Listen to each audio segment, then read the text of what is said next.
Ennek a húzatkodós feladatnak két változatát fogom megmutatni. Először mutatom a könnyítettet rúdon, utána pedig ugyanaz lesz majd fent a húzatkodón.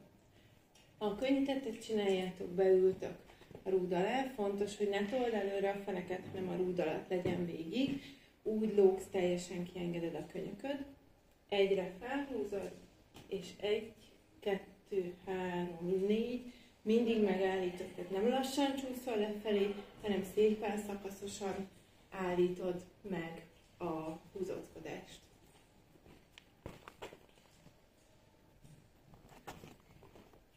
A nehezebbik változatban pedig ugyanezt csináljuk, csak fölkapaszkodva. Egyre felhúzunk magunkat, és 1, 2, 3 és 4, szakaszosan fogunk lefelé ereszkedni.